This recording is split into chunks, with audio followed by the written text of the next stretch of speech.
Hello, I'm Aki Kareem. I am a host of a boxing show called Boxmania. I'm a reporter for realcombatmedia.com and British Boxers website, as well as this YouTube channel, Chaos Boxing. But today, the key issue is this great fight in the 147-pound division between Keith one-time Thurman and Danny Swift Garcia. And it's a great fight. It's a really exciting fight. It's got me thinking a lot. Mainly because they're both in their prime, and you don't really see that these days. Look at Mayweather Pacquiao, for example, yeah? Let's not even go into that one.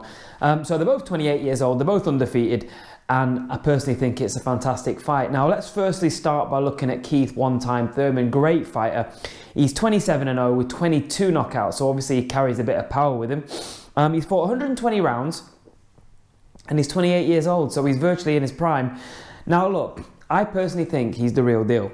Okay, he can box, he can move, he can punch. He's got a good chin. He's sturdy and durable. He's tough, you know, and he's got everything going for him. Now, notable wins. Obviously, his most notable win is against Sean Porter, which was a really good fight, a close fight. They both traded at times. It was a war at times. They both showed some boxing skill at times, but that was a really good fight, and I think Keith Thurman was the rightful winner, but it was close. He proved there, though, he can fight on the inside, which has always been a criticism of him, that he can't fight on the inside. People said, you know, getting the Guerrero fight, he showed some weaknesses on the inside, but actually he showed in that fight he can when he needs to. Obviously, he's better as a mid-range fighter and as a boxer mover, boxer puncher, but he proved in that fight he had the minerals, okay? The Guerrero fight turned out to be quite a grueling fight. In that fight, for me, he showed he had great fitness, stamina, endurance, which is obviously a must at the elite level. He has fought a couple of punchers, Diego Chavez, Soto Carras, a couple of punches there. And also, don't forget, he's a natural 147-pounder as well. He's campaigned for most of his career at 147 pound. Unlike Danny Garcia, who's moved up from the low weights and spent a lot of his elite career at 140 pounds. The thing I like about Keith Thurman is his ring intelligence. He does actually have a lot of ring intelligence, and I actually like listening to him break down fights because he clearly understands boxing. So he's a guy like Paulie Malignaggi, who I really loved. You know, if I see an interview with them online, I'll go and look at their interview because I like the way they break down fights. Keith Thurman, for me, is one of those guys. He understands the ring, he understands the craft, he understands how to beat the opponent that's in front of him by applying different styles. I don't think he's a one-dimensional fighter. I think he's got a good all-round game, and he's a good fighter. I mean, at 147, I don't see many fighters that beat him. I mean, I'd have to really think about the Brook fight and the Spence fight, but we're not talking about those today. We're talking about the Garcia fight, which I think is a great... And just in general, the 147 division is red hot at the minute, red hot.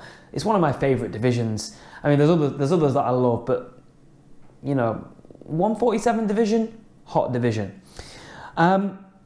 His weaknesses, I don't know if he's got any noticeable weaknesses, but he has been proven to be susceptible to body shots. The Guerrero fight, the Porter fight, the Bundu fight, the Chiasso fight. He's shown he can be caught with body shots and hurt with body shots, but at the same time, did he lose any of them? No. Did he fight back? Yes. Did he, you know, do what he needed to do? Yes. He's an elite fighter, Keith Thurman. There's no denying it. Let's look at his opponent, Danny Swift Garcia. 33 wins, undefeated with 19 KOs. Not a massive puncher, just under a 60% KO ratio, but as we'll go on to look at, the way he actually sets up his punches is pretty good. 28 years of age as well, so in his prime.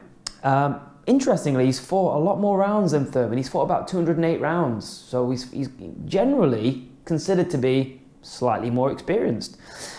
People have said that his hands are slow. His hands might be slow, but he's got immaculate timing for my money anyway. Of course, he's moving up. Well, he's moved up from 140 pounds to the 147 pound division. It's not his natural weight, but he's not carried the power up with him to 147 for my money. But I still think he's got respectable power. I think he's got great balance. I think he's got a good mental toughness. You know, that's important, mental toughness. We'll come back to that.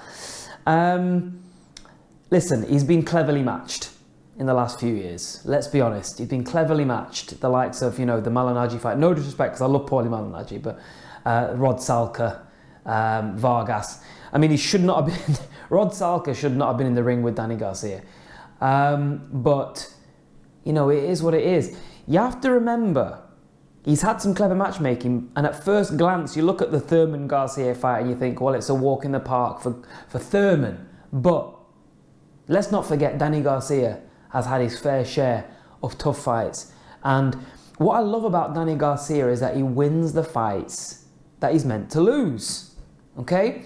So fights like the Nate Campbell fight, the Eric Morales fight, the first, well, Eric Morales was, you know, at the very end of his career, but still a lot of people picked Morales to beat the relatively inexperienced Garcia. Fights like the Zab Judah fight, I suppose he was favourite going into the Judah fight.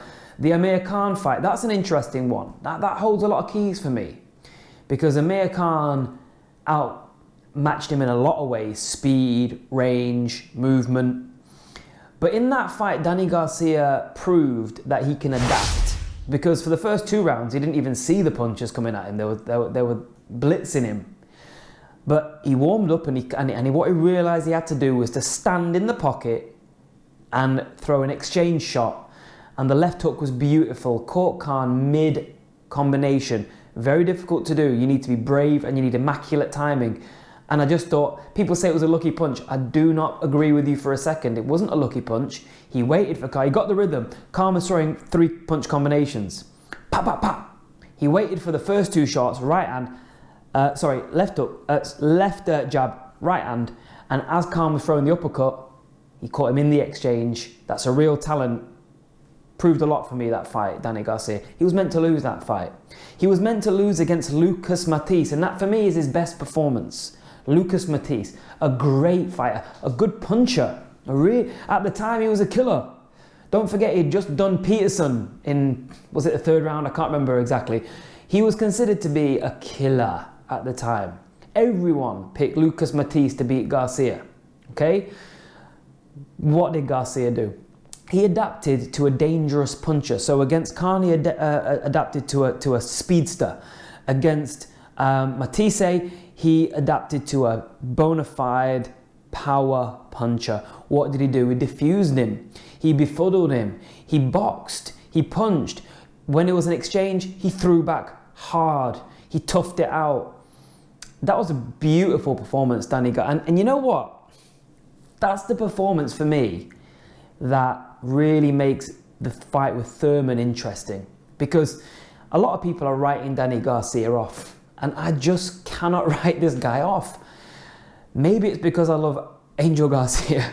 But no, I mean, on a strictly technical boxing level, it looks at first glance that Thurman has got too much in his arsenal for Garcia. In particular, the fact that he's a naturalised 147-pounder. But look, here's my point. Garcia is like a chameleon. The man adapts.